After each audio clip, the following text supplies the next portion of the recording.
సభా సమక్షంలో ఉంది.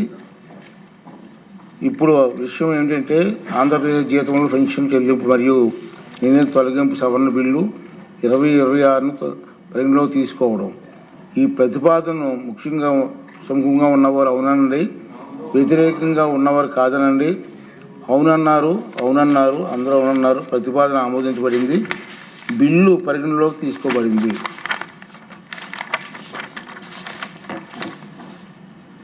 ఇప్పుడు క్లాజులపై ఓటింగ్ అండి.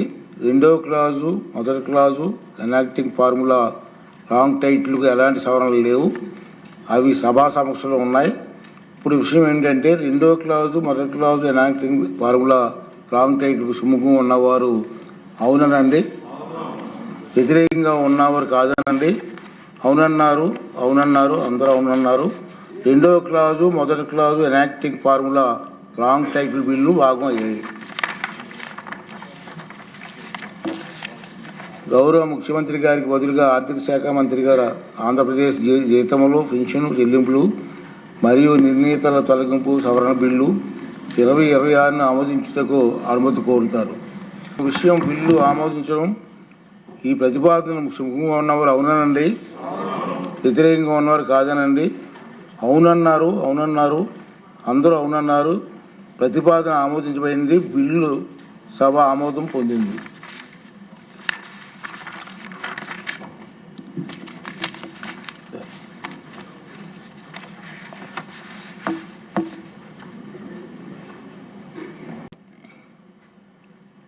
రూల్ 344 ప్రకారం చర్చ. ఏపీపీఎస్సీ గ్రూప్ 1 నియామకంలో పరీక్ష నిర్వహణ, మూల్యాంకనం మరియు అభ్యర్థుల ఎంపికలో అవకతవకలు జరిగాయన్న ఆరోపణపై చర్చ. గౌరవ ముఖ్యమంత్రి గారు ఈ అంశంపై మాట్లాడతారు.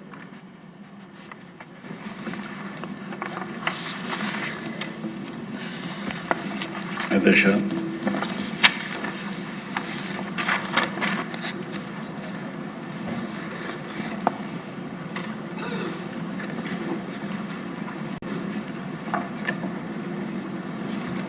ఈరోజు ఈ సభ ద్వారా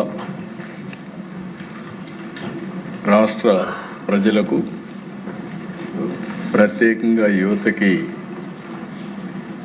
ఏపీపీఎస్సీ గ్రూప్ 1 నియామకాల్లో జరిగినటువంటి లోపాలు, అదే మరిగా ప్రతిభకు ఏ విధంగా అవరోధం కలిగించారో ఆ విషయం మీ అందరి ముందర ఈరోజు చెప్తున్నాను. దేశం ఈరోజు మనందరం ఆలోచిస్తే అడ్మినిస్ట్రేషన్, గవర్నెన్స్లో ఆల్ ఇండియా సర్వీసెస్ ఉంటాయి. ఐఏఎస్, ఐపీఎస్, ఐఆర్ఎస్, ఐఎఫ్ఎస్, అదే మరి ఇన్కమ్, ఇవన్నీ కూడా ఫారిన్ సర్వీస్ దగ్గర నుంచి అన్ని సర్వీసెస్ అన్ని ఆల్ ఇండియా సర్వీసెస్ కింద మనం దీనికి ప్రాపర్ ఎగ్జామ్స్ కానీ ఇంటర్వ్యూస్ కానీ ట్రాన్స్పరెంట్గా చేసి దీన్ని ప్రతిభను బట్టి ఉద్యోగాలు ఇవ్వడం జరుగుతుంది. రాష్ట్రాలకు వచ్చినప్పుడు ఏదైతే గ్రూప్ 1 నియామకాలు, గ్రూప్ 2 నియామకాలు రాష్ట్ర స్థాయిలో జరుగుతాయి. అధ్యక్ష, ఈరోజు మనం ఒకసారి చూసినప్పుడు ఏపీపీఎస్సీ భారత రాజ్యాంగంలోని ఆర్టికల్ 315 ప్రకారం ఏర్పడినటువంటి రాజ్యాంగబద్ధ సంస్థ. అందులో చాలామంది యువత ఎన్నో ఆశలు పెట్టుకుంటారు. మాకు ఉపాధి వస్తుంది, గౌరవప్రదమైన ఉద్యోగం వస్తుంది, అందులో కూడా సమాజానికి కూడా సేవలు అందించడానికి అవకాశం వస్తుందని కాంపిటేటివ్ ఎగ్జామ్స్కి వస్తారు. అధ్యక్ష, కొంతమంది జీవితాశయం. ఇటీవల నేను మాట్లాడుతూ ఉంటే పిల్లలు, నేను మళ్ళీ ఐపీఎస్ అయి ఈ రాష్ట్రానికి సేవలు అందిస్తాను, కొంతమంది నేను ఐఏఎస్ అయి మళ్ళీ కలెక్టర్గా వస్తాను, ఇలాంటి ఒక యాస్పిరేషన్ అక్కడి నుంచి జీవితాంతం ఆ యాస్పిరేషన్ కోసం చిన్నప్పటి నుంచి కూడా వాళ్ళు కష్టపడే నిత్యం ముందుకు పోయే పరిస్థితి దిశ. అయితే ఆ దిశ ఈరోజు చూస్తే నా సుదీర్ఘ రాజకీయ చరిత్రలో 45 సంవత్సరాలు, 17 సంవత్సరాలు ముఖ్యమంత్రిగా ఉన్నాను. ఎన్నో ఉద్యోగాలు ఇచ్చాం, ఎన్నో గవర్నమెంట్లు వచ్చాయి. కానీ మొట్టమొదటిసారిగా మీరు చూస్తే భయంకరమైన విషయాలు ఇవన్నీ మీరు చూసిన తర్వాత ఈ విధంగా కూడా నియామకాలు జరుగుతాయా, ఇంత బరితెగింపు ఉంటుందా, ఏంటి బరితెగింపు కారణం అనే ఆశ్చర్యం కలక మాందు. ఈరోజు ఆల్ ఇండియా లెవెల్లో అక్కడక్కడ మీరు చూస్తే కొంతమంది డబ్బులు తీసుకున్నారని ఆరోపణలు వస్తే వాళ్ళందరినీ యాక్షన్లు తీసుకున్నాం. 1-2 ఇక్కడ ఫేవరెటిజంతో చేసినా దాన్ని కూడా ఇచ్చేసాం. ఎక్కడన్నా ఒక పేపర్ లీక్ అయినా చాలా కఠినంగా వ్యవహరించాం. ఈరోజు ఇది చూసిన తర్వాత ఇక్కడ నేను ఎందుకు మీకు అందరికీ చెప్తాను, ఈ సభ ద్వారా రాష్ట్ర ప్రజలకి ప్రత్యేకంగా యువతకి విజ్ఞప్తి చేస్తున్నా. ఇది చూసిన తర్వాత ఏం చేస్తే సబబుగా ఉంటుంది. ఈరోజు ఇంకొక విషయం కూడా గుర్తుపెట్టుకోవాలి దిశ, నేను లాస్ట్లో కూడా చెప్తాను. ఈరోజు ఇక్కడ కూర్చొని ఈ సీట్లో కూర్చొని తప్పులు చేసిన వ్యక్తి ఇప్పుడు అపోజిషన్లో ఉన్నప్పుడు వచ్చి సమాధానం చెప్పాల్సిన బాధ్యత ఉంటుంది. అసెంబ్లీ అనేది ఒక పవిత్ర దేవాలయం, ప్రజా సమస్యల పరిష్కారానికి వేదిక, జవాబుదారీతనానికి ఇది ఒక వేదిక అనే విషయం మనం మర్చిపోకూడదు. మా ఇష్ట ప్రకారం చేస్తాం, మేము వెళ్ళిపోతాం, ఎదురుదాడి చేస్తాం, కరెక్ట్ కాదు అధ్యక్ష. నేను చెప్పే విషయాలన్నీ మీరు చూసిన తర్వాత సభ్యులు కూడా మీ అమూల్యమైనటువంటి సజెషన్స్ ఇవ్వండి. ప్రజల నుంచి కూడా సజెషన్ తీసుకుంటాం. మళ్ళీ ఇలాంటివి జరగకుండా పునరావృతం కాకుండా ఏం చేయాలని చేయడమే కాకుండా పటిష్టమైనటువంటి యంత్రాంగాన్ని అదే మరి ఇన్స్టిట్యూషన్ని బిల్డప్ చేసుకోవడం మనందరి బాధ్యత. ఎక్కడన్నా దిశ ఒక చిన్న లోపం జరిగితే కరెక్ట్ చేసుకోగలుగుతాం. ఓసారి ట్రస్ట్ దెబ్బతింటే, విశ్వాసం పోతే ఆ విశ్వాసాన్ని మళ్ళీ నిలబెట్టడం చాలా కష్టం. నేను ఎన్నోసార్లు చెప్పాను, 1924 విధ్వంసం జరిగిందని, ఆ విధ్వంసం కూడా ప్రజావేదికతో ప్రారంభమైందని. అక్కడి నుంచి రాష్ట్రం అంతా కరెక్ట్ చేసుకుంటూ వచ్చాం. Step by step Andhra Pradesh brand దెబ్బతినిందని ఆ బ్రాండ్ కూడా ఎస్టాబ్లిష్ చేస్తూ వచ్చాం. ఈరోజు అన్నింటికంటే ముఖ్యంగా ఆంధ్రప్రదేశ్ ప్రభుత్వంలో ఉండే వ్యవస్థల యొక్క విశ్వాసం పూర్తిగా పోయే చర్యలు చేసే పరిస్థితికి వచ్చారు. ఇక్కడ మీరు చూసే దీంట్లో మొత్తం ఎంతమంది అంటే 1,14,473 మంది అప్లై చేశారు. అది కూడా 27/2018, 31/12/2018 for recruitment of group 1 services. పోస్టులు కూడా 169. ఇందులో మీరు చూస్తే 1,14,473కి అపియర్ అయింది 59,205 మంది. క్వాలిఫై అయింది 9,679 మంది. ఆల్ మెయిన్ పేపర్స్ అటెంప్ట్ చేసింది 6,807. 325 షార్ట్ లిస్ట్ చేశారు. ఫైనల్ సెలెక్షన్ 165 చేశారు. నెక్స్ట్ ఇక్కడ మీరు చూస్తే అధ్యక్ష, ఈ స్లైడ్లో మీరు చూసినప్పుడు ఎవాల్యుయేషన్ అంతా కూడా procedure, OMR answer booklet structure. APPSC official stated that evaluation guidelines were briefed to all examiners by the chairman, APPSC and staff. ఇక్కడ material supplied to examiners, question papers, instruction booklet, blueprint, model answers, scheme of evaluation, notebooks, pens and pencils. OMR answer booklet, 4 parts.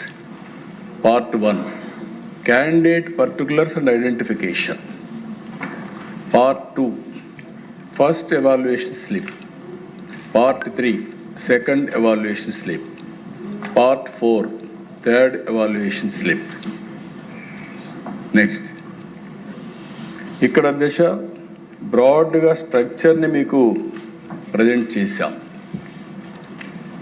Receipt in strong room, decision for spot evaluation. మనం అందరం చూస్తూ ఉంటాం 10th class exams జరిగితే police ఎస్కార్ట్లో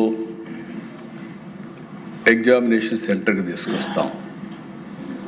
అలాంటిది all exams ఒక పవిత్రమైన భావంతో చేస్తాం. మామూలు పవిత్రమైన భావం కాదు, దిశ చేయడమే కాకుండా ప్రజలందరికీ నమ్మకం కలిగించి ఎక్కడైనా సరే 0 టాలరెన్స్ కింద ముందుకు పోతాం. అలాంటి ఈ సిస్టమ్స్ అన్ని చూస్తే 17 ప్రాసెస్. నేను ఎక్కువగా దీని మీద పోవడం లేదు. ఏ విధంగా చేస్తారో స్టెప్ బై స్టెప్ అవన్నీ కూడా డీటెయిల్డ్గా ఇందులో ఇచ్చాను అధ్యక్ష. ఇక్కడి నుంచి అధ్యక్ష sequence of events, key events మీరు చూస్తే డిసెంబర్ 2018లో ఇవన్నీ అనౌన్స్ చేయడం, ఇది ఆగస్ట్ 2020 వరకు. నేను సిరీస్ ఆఫ్ ఈవెంట్స్ ఇక్కడ మీరు చూసినప్పుడు 31/12/2018 notification number 27/2018 issued for Group 1 services. 26/5/2019 preliminary examination conducted. అక్కడి నుంచి మెయిన్ ఎగ్జామ్ కండక్టెడ్ 14/12 నుంచి 20/12/2020. ఇక్కడ 28/4/2027 digital online evaluation. Main results declared 326 candidates shortlist for interview 21/28. ఇక్కడ దేశ ఆ ప్రాసెస్ జరిగినప్పుడు రిట్ పిటిషన్ వేశారు. ఇది 30/6/21 రోజున WP number 11,021 filed against digital online evaluation. High Court granted stay on the interviews. అదే మరిగా దిశ దానికి ప్రాసెస్ కానీ మీరు ఒకసారి చూస్తే honourable high court next honourable high court justice cancelled online digital evaluation and directed the commission to conduct manual evaluation within 3 months time. Day 1 ఇది manual evaluation జరగాలి, digital evaluation కాదు. ఇమ్మీడియట్గా మీరు కరెక్ట్ చేయండి, 3 monthsలోనే ఇది చేయమని చెప్పి చాలా స్పష్టంగా చెప్పారు. అదే మరిగా దిశ ఒక పక్క కోర్టు సూపర్విజన్ జరుగుతూ ఉంది, కోర్టును మభ్యపెడుతున్నారు, తప్పుడు అఫిడవిట్లు ఇస్తున్నారు. వీళ్ళు చేసే పని మాత్రం యథేచ్ఛగా బరిదెగించి ఇష్టానుసారంగా చేసే పరిస్థితికి వచ్చారు. అక్కడ 3 months లోపల మాన్యువల్ చేయమని ఇస్తే 3/12/2021 వర్క్ ఆర్డర్ ఇష్యూడ్ టు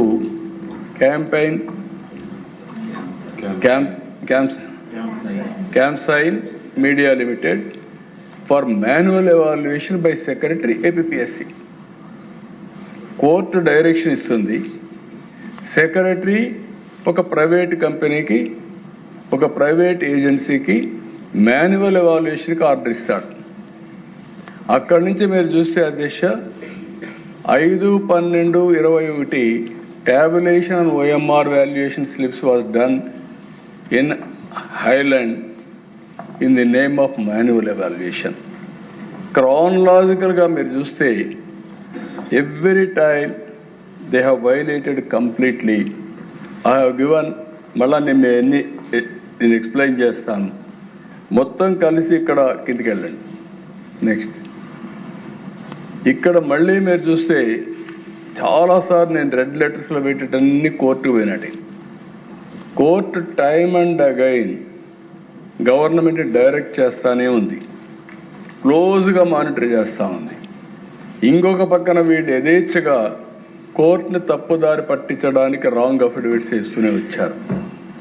ఫైనల్గా మీరు చూస్తే అధ్యక్ష మళ్ళీ aggrieved by the order dated 14/6/22 certain candidates filed writ appeal. Honorable Court rejected the stay for interviews. మళ్ళా ఇక్కడి నుంచి విత్ ఇన్ నో టైం, అంటే కరెక్ట్ చేసుకోకుండా ఏదో ఒక నెపం పెట్టి ఆర్డర్స్ కూడా ఇచ్చేసే పరిస్థితికి వచ్చారు.